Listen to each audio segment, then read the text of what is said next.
Madame, Monsieur, bonsoir. Merci de vous joindre à nous tout de suite. Les titres du journal. Le président de la République reçoit des émissaires capverdiens et palestiniens, envoyés spéciaux de leurs présidents respectifs.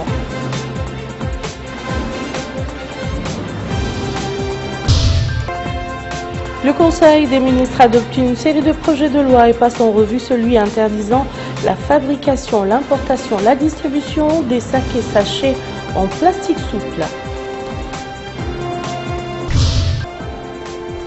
Clôture de l'atelier d'échange sur le droit international organisé au profit des magistrats.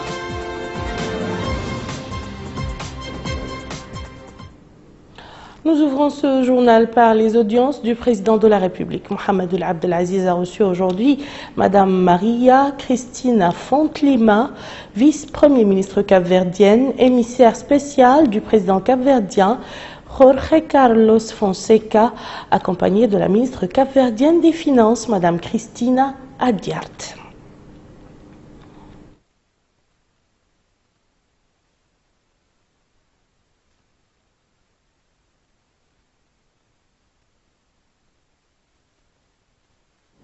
À l'issue de l'audience, la vice-premier ministre capverdienne a fait sa déclaration. Écoutons-la. En tant qu'envoyé spécial de son Excellence, Monsieur le Président de la République du Cap-Vert, Dr Fonseca, j'ai eu l'honneur d'être reçu par le président Abdelaziz pour introduire notre candidate à la présidence de la Banque africaine du développement, Madame Cristina Duarte, notre ministre des Finances et du Plan depuis 10 ans. Et on est convaincu que c'est une bonne candidate, alors on est venu demander le soutien de la Mauritanie. Madame Duarte, elle est liée à la transformation que le Cap-Vert subit depuis quelques années. On a des bons résultats comme pays pour ce qui est d'être classé, comme vous d'ailleurs, comme pays de développement moyen depuis 2008. On est aussi en condition d'atteindre les objectifs du millénium. Alors on pense que la ministre Cristina Duarte peut aussi apporter à la base cette vision d'une Afrique transformée. On veut aller au-delà de la lutte contre la pauvreté et garantir aussi la transformation pour un développement poussé. Nous avons félicité le président Abdelaziz pour les avancées de la Mauritanie. On est très impressionné par tout ce développement et la vitesse qui a été mise dans ce développement. Et on veut aussi partager avec la Mauritanie l'ambition d'une Afrique développée au service des peuples. Alors, c'était avec plaisir qu'on a écouté les encouragements du président Abdelaziz qui va ensuite parler avec notre président sur la position définitive de la Mauritanie, mais on compte vraiment avec ce soutien. Autre émissaire reçu ce jour par le chef de l'État, Dr Jawad Naji, ministre palestinien, porteur d'un message du président Mahmoud Abbas Abou Mazen.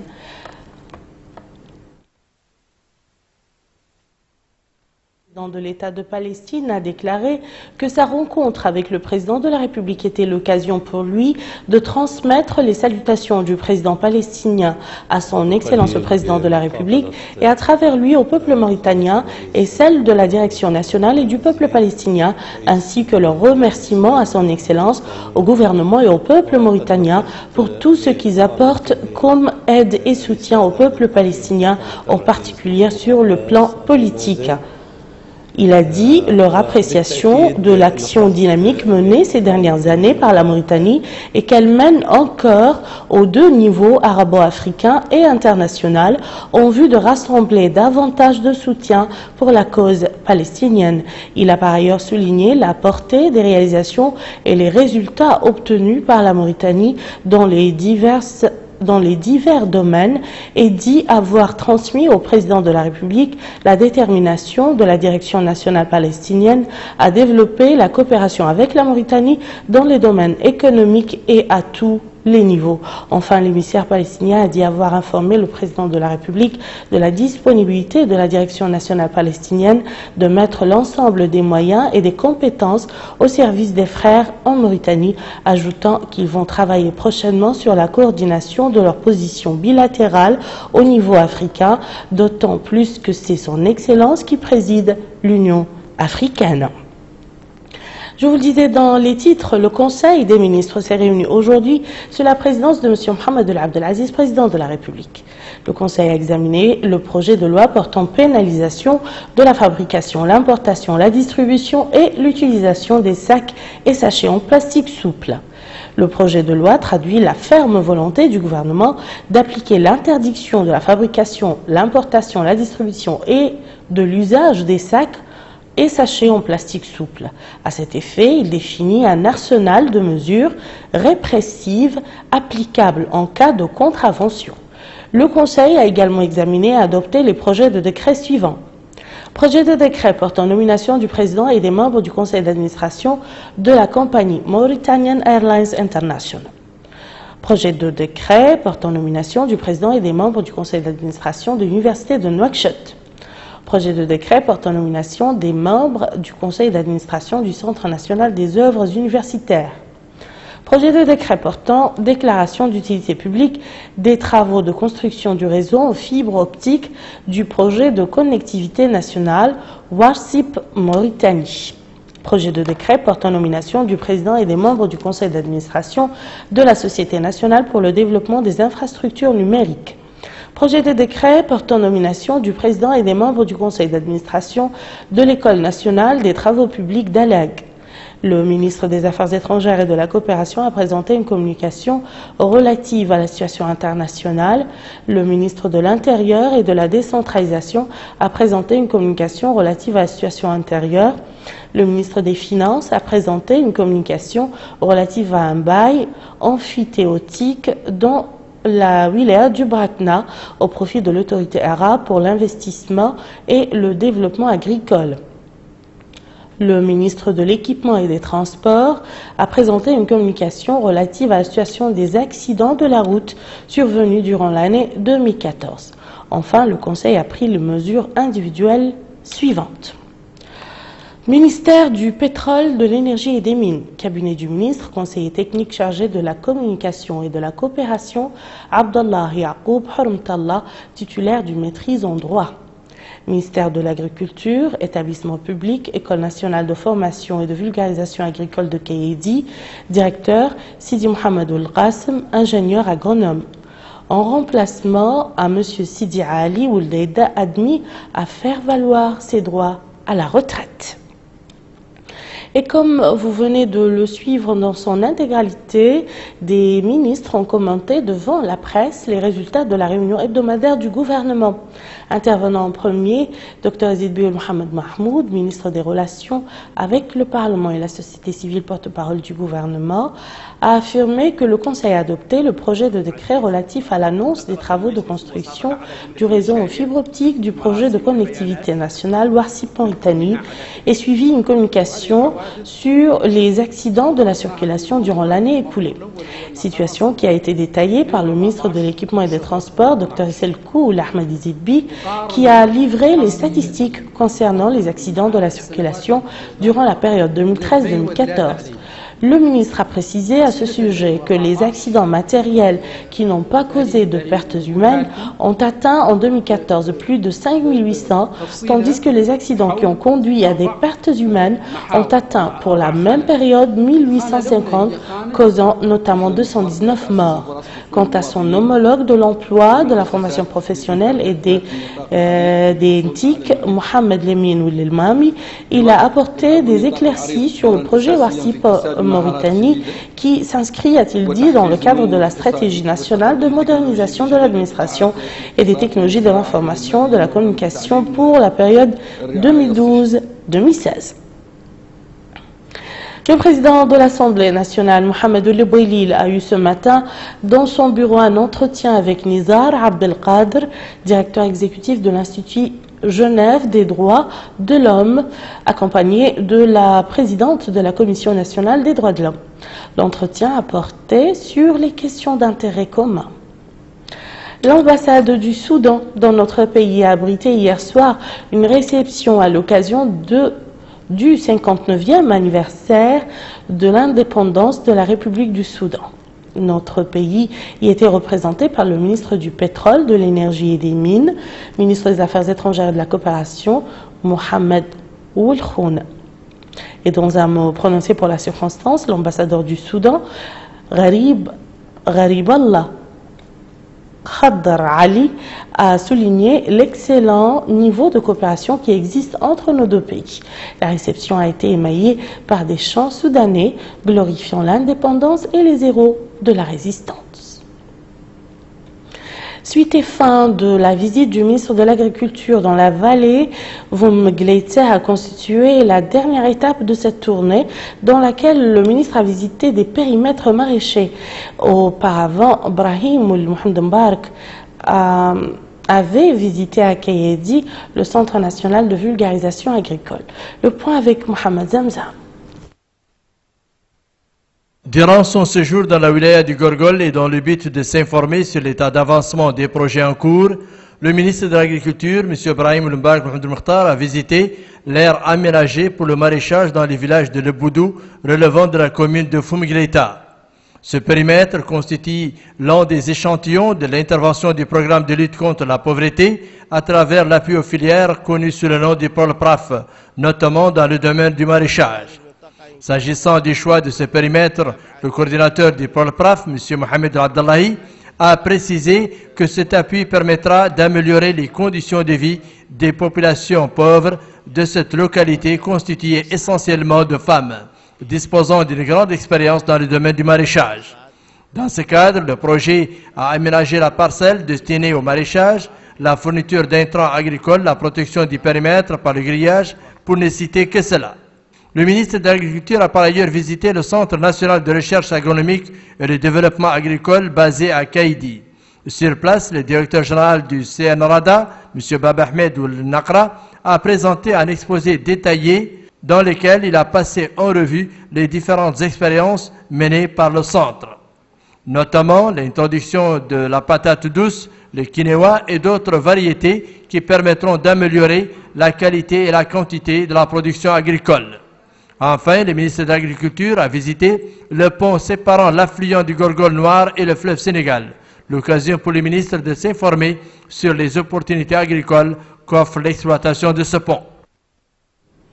Et au chapitre des décorations, c'était ce matin au tour de certains employés du ministère des Affaires sociales, de l'enfance et de la famille d'être honorés en reconnaissance des services rendus à la nation.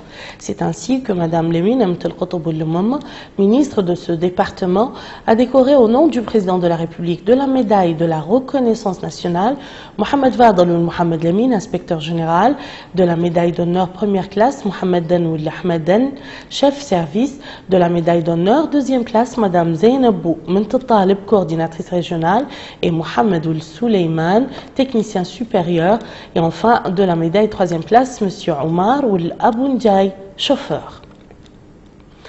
L'atelier d'échange sur le droit international organisé à l'intention des magistrats a pris fin cet après-midi. Il a été marqué par la présentation de plusieurs exposés relatifs aux instruments internationaux des droits de l'homme et une occasion pour les juges de se familiariser avec le système de transposition du droit international dans l'ordre juridique interne. Pendant 2 jours, tout le gratin du droit national s'était donné rendez-vous à cette rencontre pour échanger des expériences à travers des exposés et des interventions. Des travaux ayant abouti à la formulation de recommandations on ne peut plus claires. La Mauritanie se doit d'arrimer son arsenal juridique sur le droit international. Ce dernier ne va pas sans la garantie de protection des droits de l'homme, qui constitue l'un des baromètres pour évaluer l'état de droit. Pour ce magistrat, cet atelier de formation a permis aux participants de mettre en exergue les contraintes liées au traitement judiciaire avec les règles et les dispositions du droit international. Pour le secrétaire général du ministère de la Justice, M. Mohamed Leminoud Sidi Baba, d'importants efforts ont été engagés pour la diffusion des implications intellectuelles et humanitaires du droit international, notamment le renforcement des capacités des magistrats. Donc, se familiariser avec les observations générales des organes de traité et autres principes internationaux. On ne le dira jamais assez, le pouvoir judiciaire est un acteur important dans la protection et la promotion des droits de l'homme. Retour au Gorgol, c'est là qu'intervient le PASC, entre autres wilayas.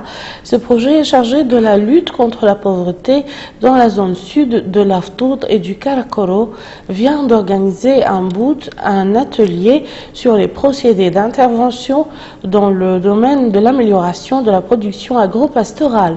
Moussa Ndiaye. La Muqata'a d'Ambout est l'une des Muqata'a de la wilaya du Gorgol.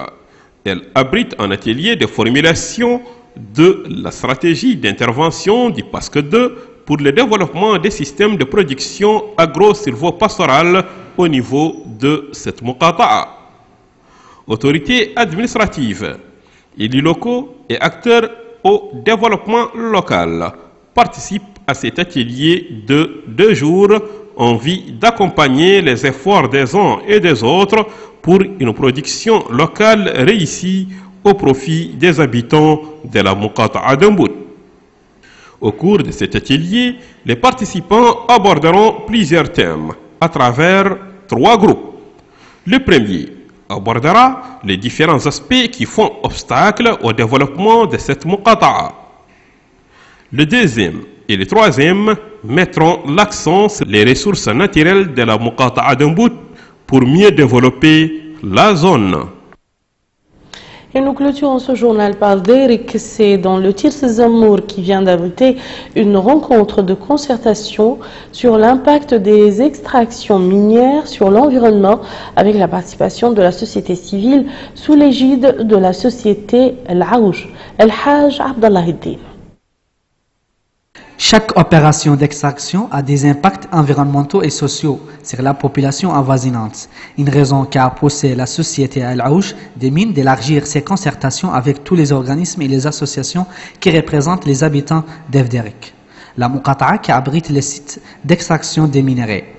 L'objectif de ces journées de concertation est de participer activement à la formulation d'un rapport final qui limite les dangers environnementaux.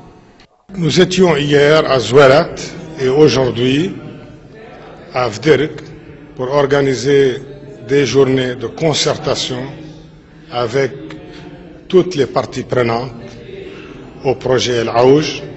Nous organisons ces journées de concertation publique sur ces termes de référence en vue d'obtenir les commentaires et les questions de toutes les parties prenantes au projet de tous les habitants de cette région qui s'intéressent au projet, à son impact, en vue de les prendre en compte dans l'étude que nous menons sur l'impact social et environnemental.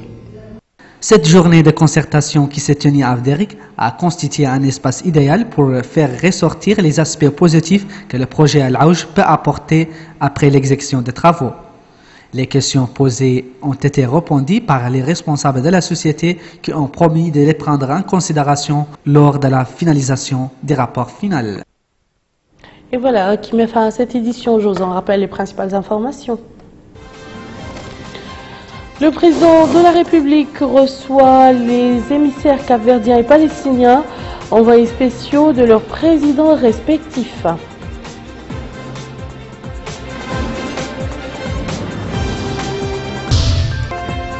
Le Conseil des ministres adopte une série de projets de loi et passe en revue celui interdisant la fabrication, l'importation, la distribution des sacs et sachets en plastique souple.